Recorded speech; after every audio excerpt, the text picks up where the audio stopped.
I guess. Okay. Hi So everyone. If you've been watching Twitter lately, there's a ferocious fight within MAGA white Trumpers who are going after Indians and H1Bs. And frankly, some of the racist stuff is really obnoxious. And that's coming from someone like me who's lived in the deep south. So I've never encountered this kind of racism. And so I'm kind of appalled at what's happening on social media. And I have to admit, amused as well.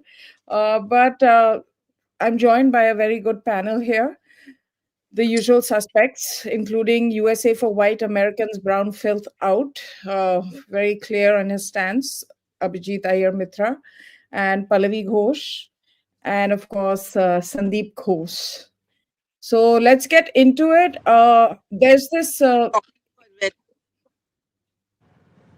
what, Pallavi? Your voice is coming and going. I said today Abhijit is speaking with you. I mean, last time round he refused to talk to you. Why are you even trying to now create? he's not. Right now, only reason he's speaking to Advaita because of the white factor, as he says. That's why Hmm. he's shaking, right? Isn't it? Pallavi, you and I are on the other side of the fence. Rightly so. On the screen divide, we are on the right, and they're on the left. So, So but I I just must want to say that America was a country that was made by white people, and it was white people who fought for freedom against the British, and it was white people that made America a developed country. All you people came and did was start shitting on our streets and bringing crime inside and things like that. And we don't want you there, and you need to get out. Well, And that's sweet. yeah, okay. Now Mhm. jokes aside. Hmm. Remember, you've lived in America, Sandeep. You keep visiting America. I've lived in America and I keep going there. Um, I've never experienced racism out there, and I'm just seeing this on the internet. And who's it coming from? These are all shits, unemployable little shits. Has Laura Loomer ever held down a job?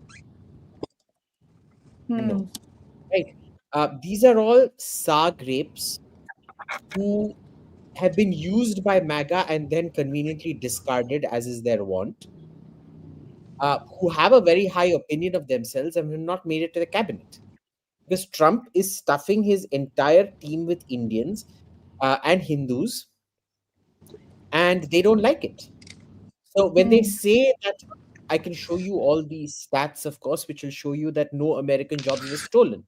These were sure there are cases of bad regulation, but bad regulation is like saying defund the police or get rid of the police just because they're not doing some job properly. That doesn't work. Improve the police and strengthen it then. But anyway, what's been happening is it's all these people who have no um what shall we say, value to MAGA, who have never been prominent in MAGA. Laura Loomer, in fact, has a long history of being ostracized even by the more so-called, what the left calls extreme elements of MAGA. For example, Marjorie Taylor Greene went on saying she did not want this woman as part of MAGA. One second, Uh, quick question. Who is Laura Loomer? she's the woman who started all of this. That I know, She's but who is? That's the point. She's a nobody. She's never Hmm. held down a job. She's literally a her job is social media influencer, Hmm. Hmm. right?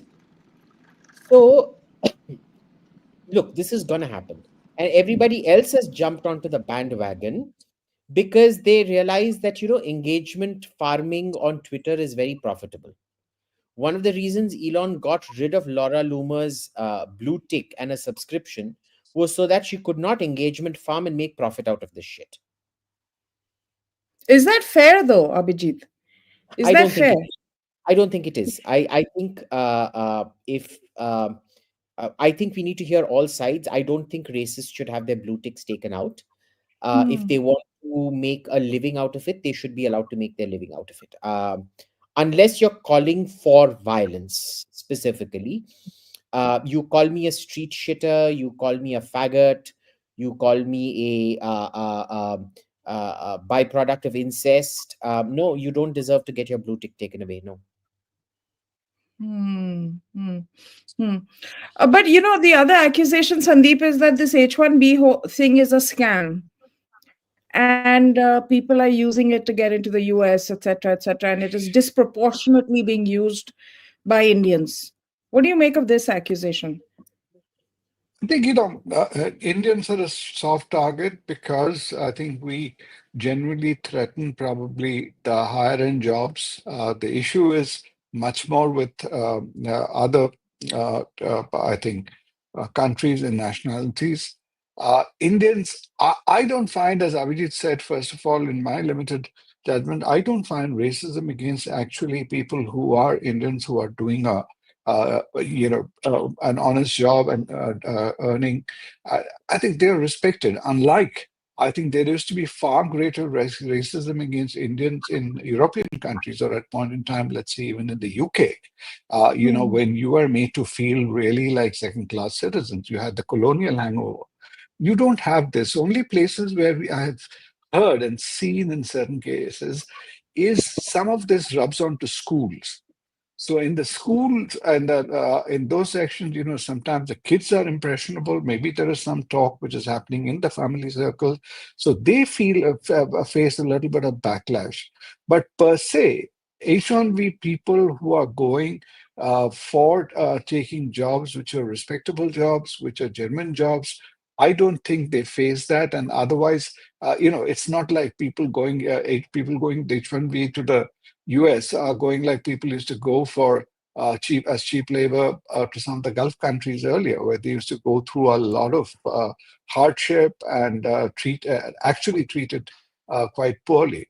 Here, people who go with H1B have a certain minimal, basic standard and of competence, of education, of all of that together. I expect, some of this backlash to happen now much more in a country like Canada, where there is a lot of inbuilt racism in the system. US typically has accepted people from all nationalities, and I don't think the worry is so much about Indians threatening the job. The bigger worry, and as in every country, is about the economy. And once the economy takes off, when jobs come back, I think all these things will disappear. And Trump himself has said that, we need to get people who are qualified to come and do our jobs. You should, Hmm. he's maybe that way election rhetoric that he said we should be much more liberal in even giving green cards to qualified people coming in. Hmm. Hmm. I remember back in the day, back in the 80s, late 80s, early 90s, there was another wave of racism against Indians when they were doing the whole the dot gang. And I think maybe one person was even killed, but I'll have to check on that again. But it actually turned to violence as well. I don't know how, if the two of you recall that particular wave of racism. So it's not like it hasn't happened before and has been directed against Indians. Do you think, AIM, to a certain extent, Indians do, when they settle in the US, do tend to form their own communities and don't intermingle as much as you would expect? Do you think that happens? Yes and no. See, there's no one thing about it. There are people where I've seen the first generation tend to stick amongst themselves and do only Indian groupings, but their kids, the second generation, does not do that. The second generation is very, you know, because they go to mixed race schools and things like that. They have white, black friends, Chinese friends, and things like that, right?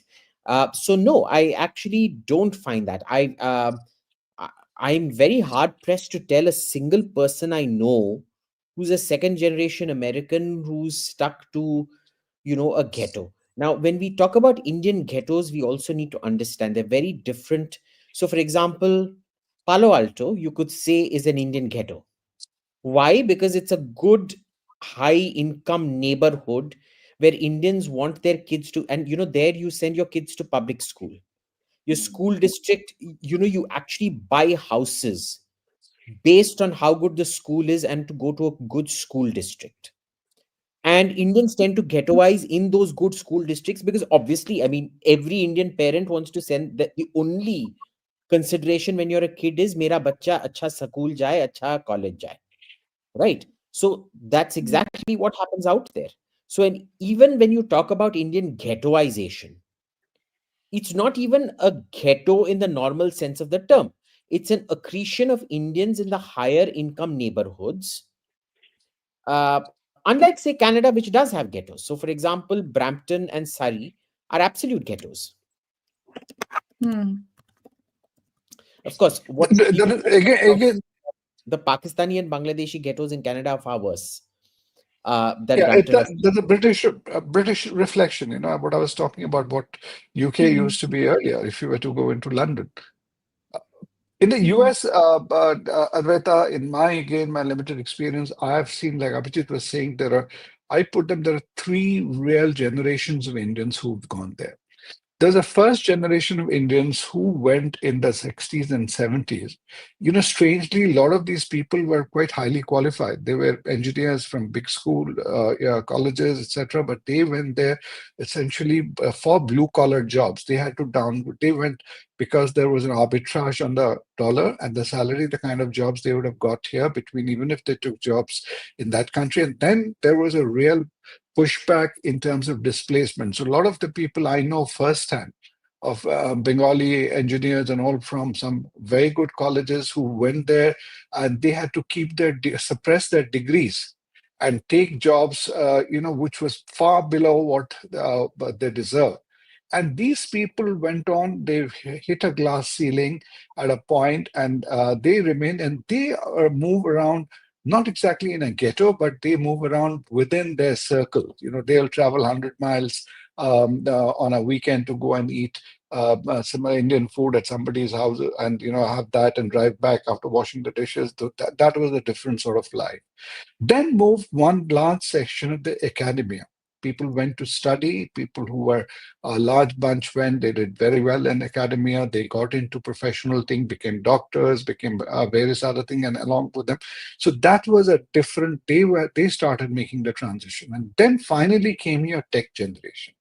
Now, when the tech and that's why today you have so many organizations, not just in tech. In other organizations, you have Indians at very high places. They've not only smashed the glass ceilings, they have, done it even horizontally and taken jobs at a structure. And these are not again restricted just to tech. They are in finance. They are even in consumer products. They are everywhere else, and they are to some extent they've adapted to American life much very well. They don't cling to the Indian way of thing. They may be eating sometimes dal roti chawal at home, but they are all the time, their other life style and habits are nothing similar to what the first generation Indians whom I'm talking about, were leading at that point in time.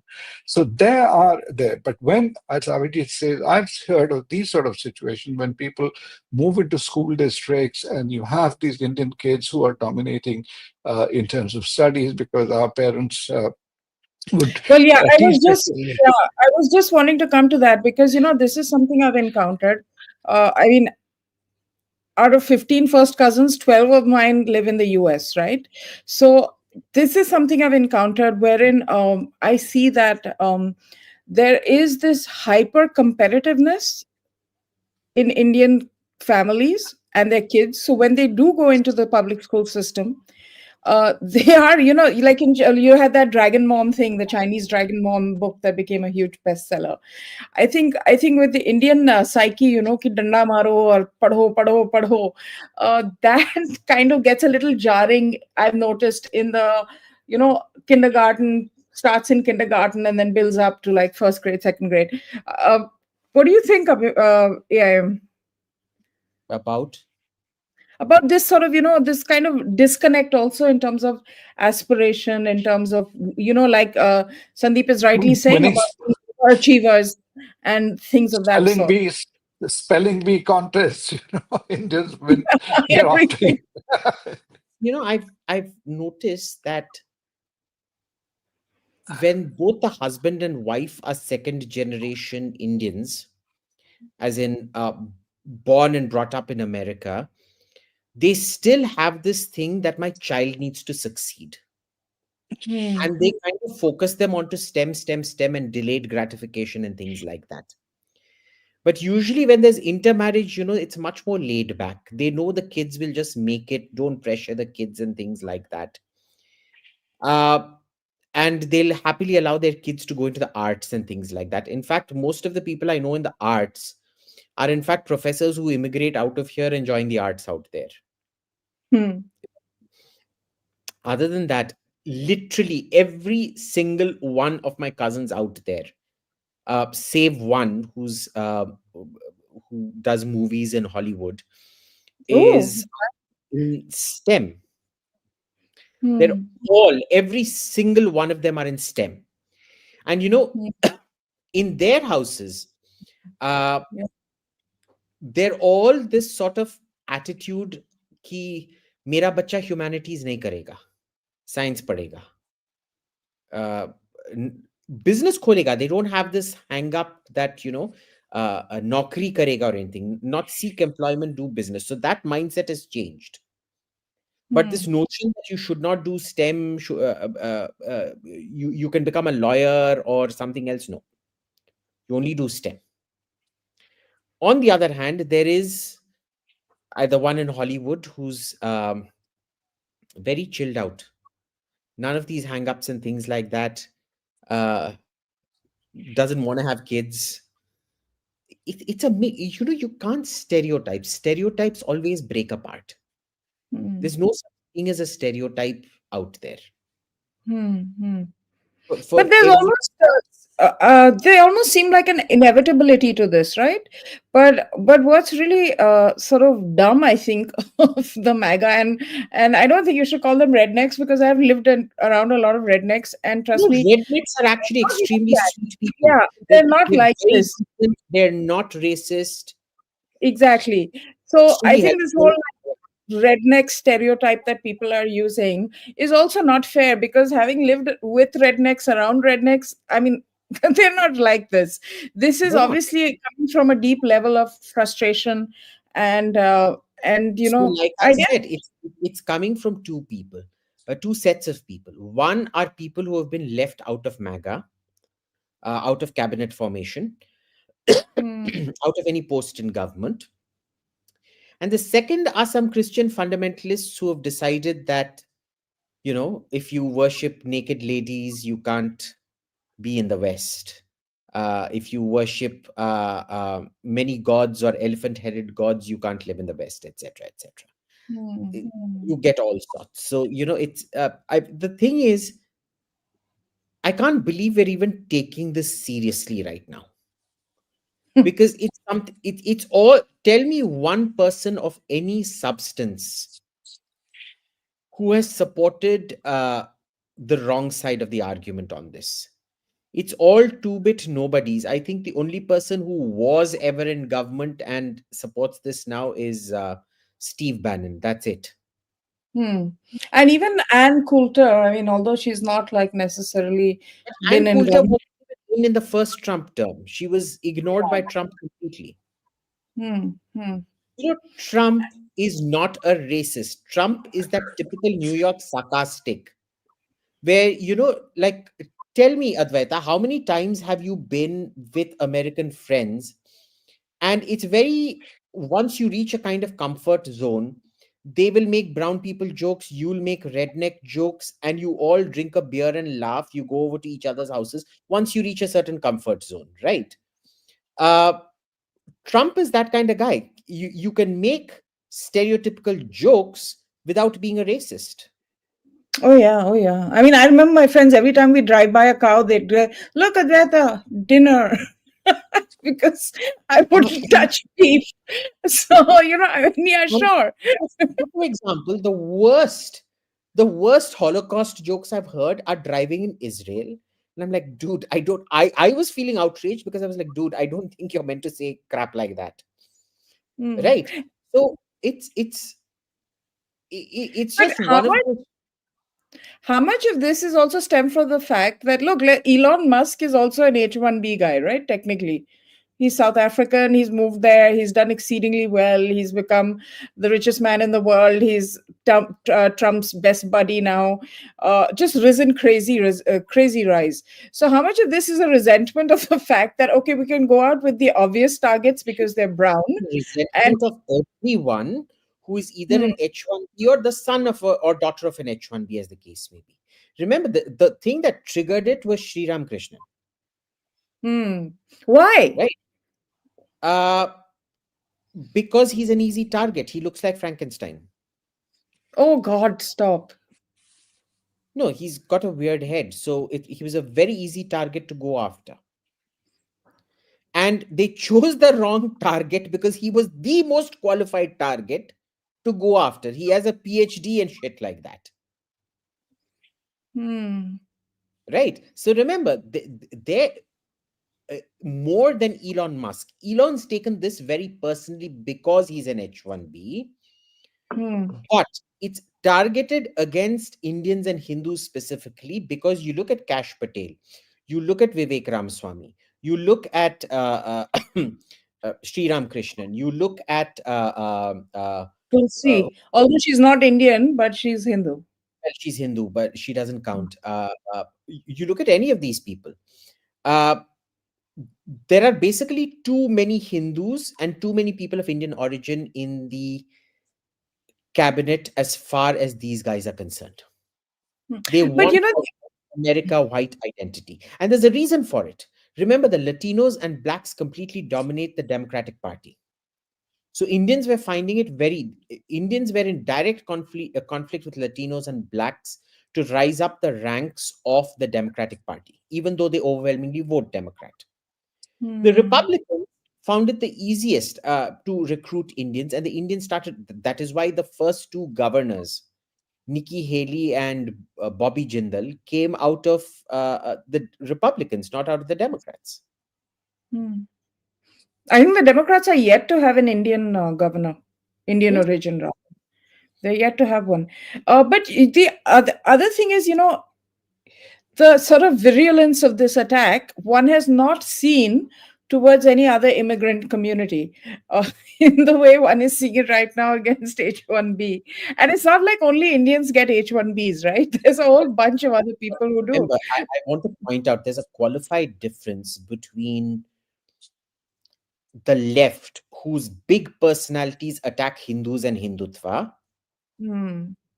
Yeah, where be accepted in the circle, you have to be seen to be attacking Hindus and Hindutva, including that piece of trash called Anya Parampil or whatever her name is. I Uh, have no this.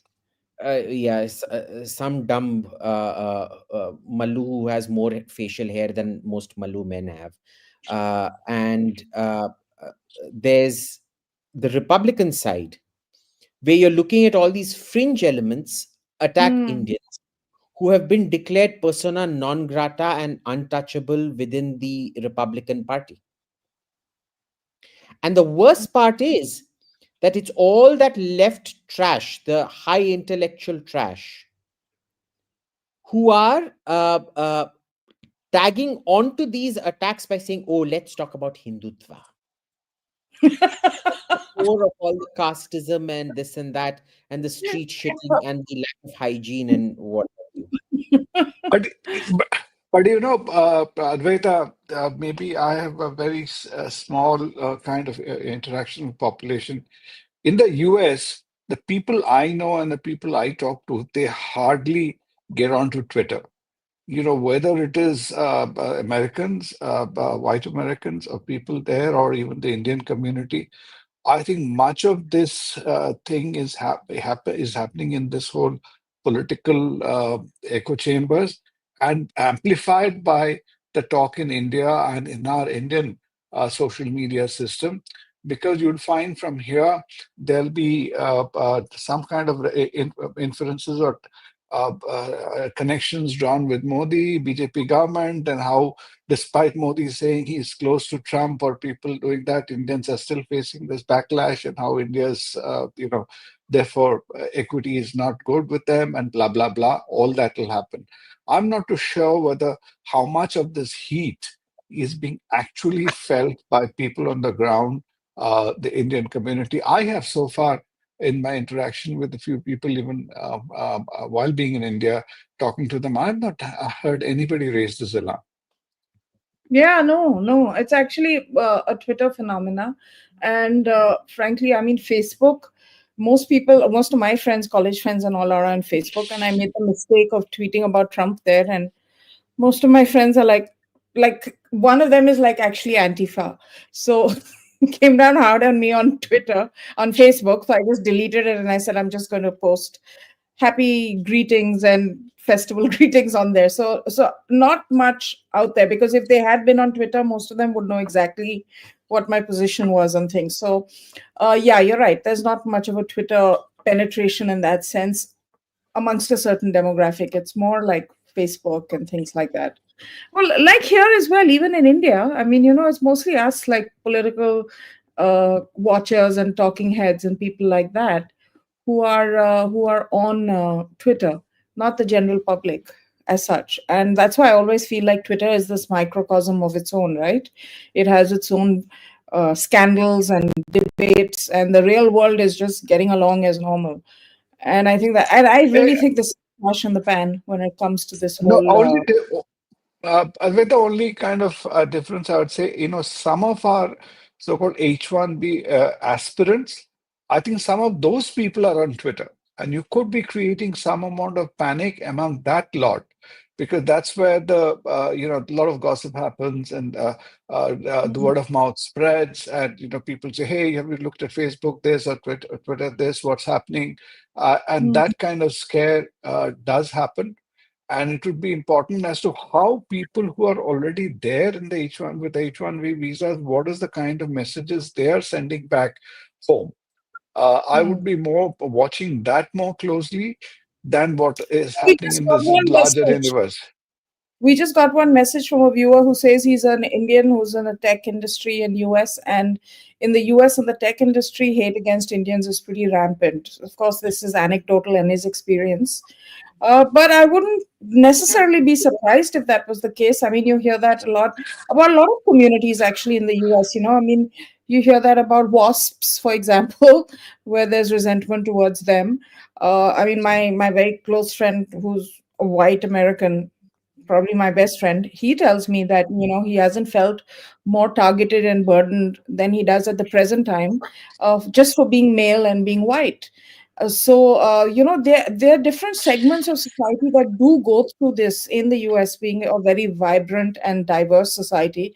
But I don't think it's going to last. Based on what I know of that country and its people, I don't think it's going to last really. I think people are going to move on, and that's why I think I'm more amused by this than offended, because just some of the criticism is so ignorant. And lastly, before we move on to our next topic, I just have to say, nothing like your own country, huh? That's how I've always felt. Nothing like your own country. Uh, so yeah, and we are kind of at war with multiculturalism, and as Samuel Huntington said, the clash of civilizations. So this is to be expected. But moving on, okay. This week we saw a really tragic occurrence, which was the passing away of former Prime Minister Manmohan Singh ji at the age of 92, which one would say was a good long life to lead. Jimmy Carter also just passed on the age of 100, just turned 100. So these are long lives. They've lived them well. They've reached the pinnacle of power, of achievement. So these are lives that you really celebrate, frankly. That's the way I look at it. However, what happened was that it got really toxic and got really political. Started right in the beginning, I think, with the announcement of his passing, when it was said that Robert Vadra announced the passing before anyone else did, and whether that was appropriate. Uh, Abhijit, what did you make of all of this? The controversy pretty much started right from the time that his passing was announced. So first of all, protocol wasn't followed. Robert Vadra announced it first, when it should have technically been Ames or the government that announced it first, right? But of course, he deleted his tweet. Uh, Now, You look at the way that family used to treat him. It doesn't matter if it's a party event, if it's a state event, the prime minister always outranks you. Mm-hmm. But you look at the way Sonia used to treat him even in public. I will be first for party events, you will be second for, you will be first for national events. And that too, sometimes when foreign visits used to happen, if it was a party event, well, I had huge issues with the protocol that happened in those days. The second, of course, was Rahul Gandhi's famous temper tantrums. Cabinet passes a resolution, then he tears this up, and the cabinet has to withdraw the resolution. And then there was the NAC, which was a completely extra constitution, unconstitutional, a supra cabinet. And we all know what Pulok Chatterjee used to keep doing out there. Okay? Mm. So you had all these issues. Now, you look at Manmohan Singh. Unlike most bureaucrats who decide to sabotage their ministers, he was a very disciplined bureaucrat. When Indira Gandhi told him to do licenses, he did licenses. When PV Narasimha told him to dismantle licenses, he did just that. He did not have an opinion on anything, which is the way a bureaucrat should be, till it came to one issue. Hmm. And that one issue was what? It was the nuclear deal. So the Yeah. only thing realistically, because the license Raj was Indira Gandhi and Rajiv Gandhi's thing, legacy. Liberalization is PV Narasimha Rao's legacy. Manmohan Singh's only indisputable legacy is the nuclear deal, which was an extraordinarily beneficial thing, Hmm. which is what we judge him on. Hmm. Remember, it was Sonia Gandhi who was the convener of the UPA, not Manmohan Singh. She was the one that used to do the political deals and things like that, not Manmohan Singh. Hmm. The person who decided not to prosecute A. Raja and all those people for 2G and whatever and allow people to stay in cabinet despite this thing was Sonia. It was not Manmohan Is that Singh. right? Is that right? It was. Of course, of course, of course. So the criticism, sorry, Abhijit, is therefore all that you can tell about Manmohan is he stayed silent in these things. He didn't sort of, he allowed it to happen. But it was he was complicit to the extent that he turned a blind eye or chose to look the other way or stay silent. But all the, this coalition dharma, quote unquote, his dharma was just follow the boss, go by what the boss wants. And whatever had to be done with the coalition, that was the boss's call. That's why, Baru Road, the 10 Janpat, is where Hmm. the government is really run from. No, coalition is one thing, but the cabinet is one thing else, right? Because the cabinet is something that reports to the prime minister and serves at his pleasure or does All the, not with his pleasure. So it was but something all that, the, let me finish, Sandeep. It was something that Manmohan Singh, under his whatever power sharing arrangement he had with Sonia, was well within his rights to demand. but all the appointment cabinet, first of all, even the Congress cabinet appointments, Advaita, who cleared those appointments? Those were every cabinet appointment had to get the sanction. Forget cabinet, even secretarial and other important positions happened that way. But all the key positions in the cabinet had to be cleared by Sonia. And thereafter, the trade-off was when you're talking to a DMK, how many ministers DMK wants, and then DMK nominates A, B, C, and when somebody is representing DMK there, it is not just in his individual capacity. If you think if somebody is getting a kickback in a mega deal of telecom or whatever, it's stopping only at that person without his own party bosses and his party system getting something. So it's a larger deal which is happening out there. Hmm. And Abhijit, this, he did when he retired, no, but when he was voted out, he did say, history will be kinder to me. Do you think history will be kinder? I think it will be, just for the simple reason that he was a dignified person as a human being. But for his time in office as prime minister, I think it's not a time that most Indians look at very favorably. The second term, yes. The first term, I think, I think the second term overshadowed the first term. the scale Hmm. of corruption we reached. Because remember, they actually won the 2009 election with a bigger majority than they won the 2004 election. And it was on him. He did it. Yeah, and he did it. And remember, Hmm. we were all thrilled that, remember the first term, we were blaming the communists as strangling all the economic reforms and everything. He got rid of the communists from government. And we were overjoyed that he got rid of the communists from government. Hmm. Right? Because, I mean, they have always been toxic. They accuse everybody else Hmm. proactively of the things that only they'd ever do. Right? But Hmm. I I think when you take a more balanced view of history, you'll see he was in fact he was, for everybody who complains day and night about babus running the government, you should literally be praying that every babu is like Manmohan Singh and follows orders and doesn't impose their own personality on policy. Hmm. You You can't know, have it either babus stalling babus stalling politicians is a good thing or it's a bad thing. You can't hmm. say babus are bad because they sabotage politicians and then say, oh, shame on Manmohan Singh. Sorry, that's not the way it works. You have to be Hmm. consistent. If you want babus who do not sabotage their political bosses, and Sonia Gandhi was Manmohan Singh's political boss, whether anyone likes it or not, that was the hierarchy, uh, then you can't condemn him. Full stop. You have to support him. Yeah, but it seems, there was this I don't know where I read it, but I can't I don't know where to attribute it, but I've been reading so much on him in the last couple of days, as has everyone. There was this incident back in the late 90s, I think, where there was an opportunity for the Congress to come to power and form government, and Madhav Rao Sindhya was expecting to be made prime minister, and then he got to know through reliable sources that Manmohan Singh was Sonia's pick. And then he sort of spoke to Amar Singh, called him in, said, withdraw support.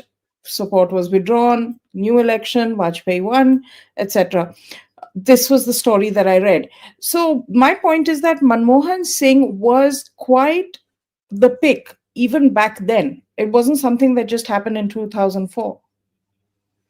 That's not true. This is what I've Sandeep, read. I'm wrong. Correct me if I'm wrong. But at that time, it was assumed that Sonia would become PM.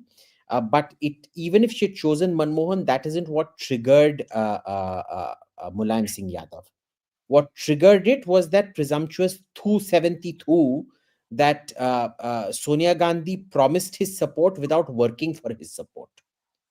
She went to the president and declared she had 272, sorry, Hmm. 272, even before uh, she had, you can't just say, Mulayam is going to support me because he's anti BJP. No, that's not the way it works. You Hmm. have to call on him, you have to cajole him, you have to go through a whole process. Hmm. Hmm. So it was that sort of imperious presumptuousness. Hmm. She could continue to treat Manmohan Singh with, who had to tolerate it, Hmm. but Mulayam did not have to tolerate it. Hmm. Right. So that's what happened out there. Okay, the other thing is this Montek Singh Ahluwalia has referred to this quite often, Sandeep, wherein he said that Manmohan was finally tested to the limit when Rahul Gandhi tore up that ordinance. An ordinance which, frankly, even I didn't agree with, right?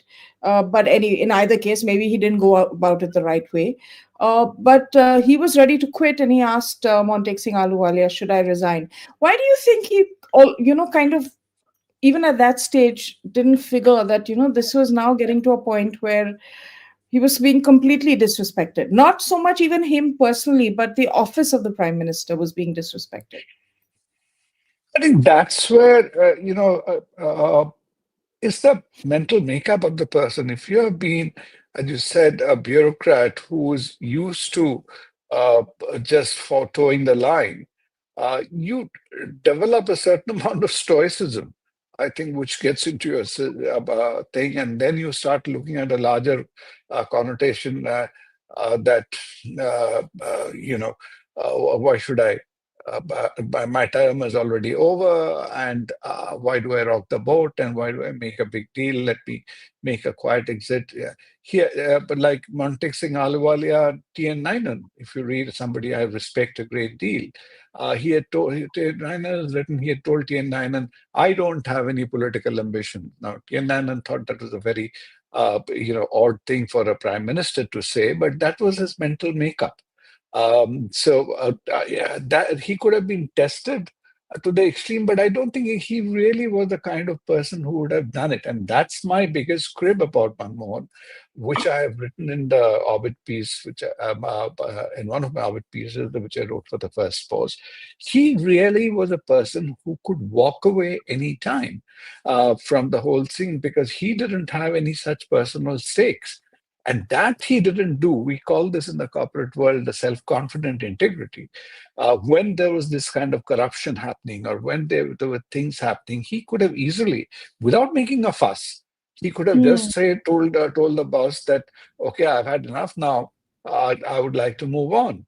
As many of us do in our corporate lives, that, okay, I've done my term, my tenure, and I think it's time for you to find a successor. And if by doing so, he could have probably again forced Sonia Gandhi or anybody to fall in line and not take that kind of panga with him and say that, okay, enough is enough. And but that he didn't do. That is, I think, where I wouldn't use strong terms of invoke a spine, etc., and talk about that.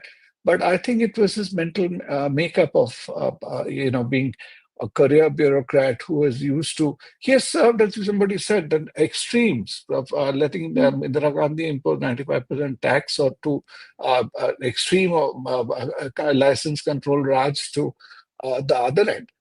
And therefore, I think one saying his point about history judging him fairly, I think he has got more than his share of credit even for his term. And sometimes more, he has got very to share. Like I personally believe, and a lot of people today talk about it, that even as finance minister term, he was a great implementer. India was made to do a lot of things, which was forced down its throat by the IMF and the World Bank, and he could do it because of Narasimha Rao's political will, and Narasimha Rao could do all the political maneuvering, etc., to get those things through. And Manmohan Singh carried the thing through. And his test was what were the big ticket reforms happened in his 10-year term. A Yeah, lot of yeah, those things were.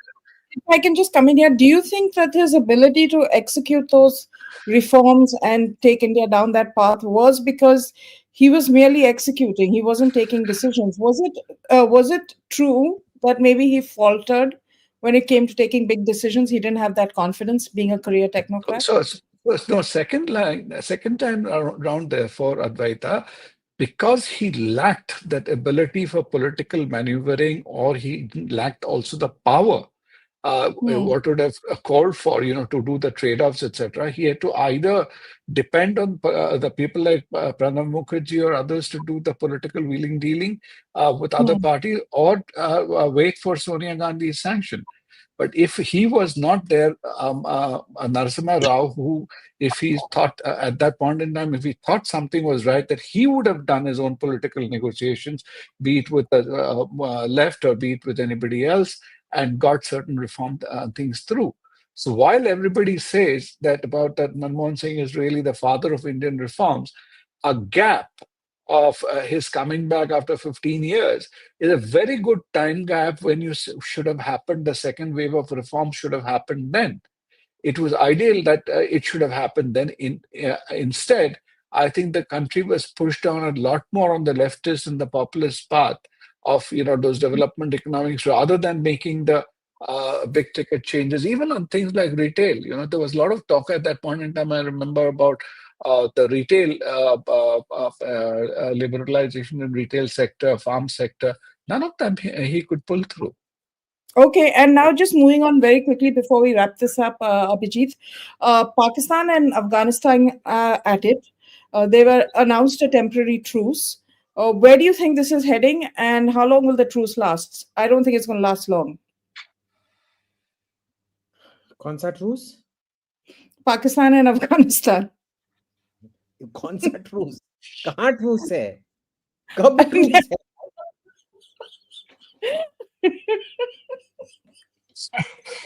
Oh, Listen, but Whose who? team are you on, by the way? Whose team are you on? Team Afghanistan or Team Pakistan? see, I have always held that the Taliban are a highly secular, progressive, feminist organization in the Afghan cultural context. They are religious moderates within the Afghan political milieu, and they are trying to modernize their country and keep out the regressive influence of the Pakistani state. Hmm. And we always stand with our Afghan brothers uh, wherever they might be. Hmm. And we stand with the people of Afghanistan, irrespective of who the government is. And the Afghans need a government that is unique to their political genius. Hmm. Hmm. Yeah, Now, remember, and this basically the this is a war between Pakistan and Afghanistan that has been going on since the 1970s. hmm. There is no truce, there is no ceasefire, there never was, there never probably will be. Hmm. And the other thing, Abhijit, this is kind of a problem that Pakistan has self-created, right? Like all its problems. Well, kind of. In this particular case, the Durand line has always been a bit of an issue. Hmm. Uh, because it cut Pashtun lands in half, right? Hmm. So Correct. there are actually more Pashtun in Pakistan than there are in Afghanistan.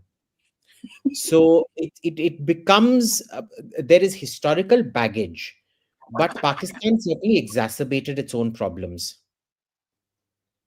Hmm. Hmm. Hmm. Is it due to a reason, Abhijit? Have they triggered it? Because Pakistan, a lot of the times when they precipitate these sort of situation, it is due to some of their internal compulsion.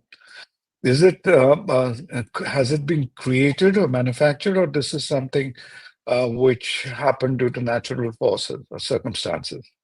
Hmm. No, I Well, think TTP is an integral part of this also, no? look, this is Pakistan's own argument. They used to keep arguing. They used to keep sending terrorists across the border, and they used to claim that we have no governmental control. We're a low government control country. There is no monopoly of violence of the state in Pakistan. These are highly porous borders. We can't control them. That's the same argument coming back to bite them today. So they went Hmm. and killed an Afghan minister a week back in an assassination or a bomb blast or something like that. I forget now. And obviously, the attacks across Pakistan have increased, and now Afghanistan is giving Pakistan the same explanation that Pakistan used to give America. And the duplicity they had the Pakistan, I think it was a foreign minister or someone of that sort, who was in Kabul on to kind of have talks with the Taliban, and on that very same day they launched those attacks on Afghanistan. So the one thing the Pathans are all about is honor, right? So this is very, very deceptive behavior, which can be expected from the Pakistanis, frankly, and which we're all too used to. And now they're in trouble, and the Afghans are like really giving it back to them. They're saying that you can't scapegoat other countries for all your issues, and that's really what it's about, isn't it, Abhijit? Well, it is. That's basically what it is. Hmm. Yeah, and Manjula, I'm not interrupting unnecessarily. If you don't want to watch me, you can tune out. I hate these like don't intervene, don't do this, No, don't I watch. support Manjula. Thank you, Oh, Manjula, for please. speaking Don't for us. watch, yeah. Please, thank you. We can do without your view. He wants But to but watch. I am going to engage in conversations here. If you don't like it, don't Manjula, watch. Manjula, Manjula, Manjula. Abhijit, when you do this, how come you get hearts and I don't? What is See, it that you press? because I'm on an Apple ecosystem, darling. I don't do all your low income Windows thing. Thank you. Manjula, Manjula, thank you for speaking up for us, Manjula. Speaking speaking up for us, but the very sinister looking army chief is like really really like threatening right now. So let's see how this goes. You know? So all up, I just want to say we should support the Taliban are our brothers and our friends. I personally smoked hash with many of their commanders. They're highly progressive, secular, inclusive, tolerant people. They are extremely politically open-minded within the Afghan cultural and political context, of course. And it is in our interest to see that the progressive, secularist, tolerant path of the Taliban is supported. That's my story, and I'm sticking by it. On that cheerful note, yes, on that cheerful note, thank you everybody for watching. Those who have watched it, liked it, please do like. Those who don't like interruptions, don't watch. We don't have sponsors anyway, so we're just happy to come here and chit chat. If you don't like to hear it, don't watch. You can call me arrogant, you can call me whatever. I don't care anymore. It's the end of the year and I'm tired. And Abhijit, people want to don't Sandeep, end it on tell me, no. Sandeep, tell me, what are your New Year's resolutions? My New Year resolution. I haven't yet thought about it. Yeah, I honestly haven't thought about it. I have to figure out. Really speaking. And yours? Abhijit, do you have a New Year resolution? Do you believe it in? Oh God, no. I believe in the Indian lunar calendar, just like I believe in human sacrifice and animal sacrifice and things like that.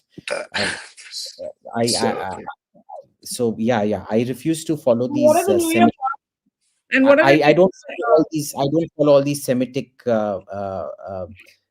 Abrahamic constructs of the New Year and things. So what are you doing, Advaita? You must tell us how you celebrate. I'm not. But you tell me, how are you all celebrating the New Year?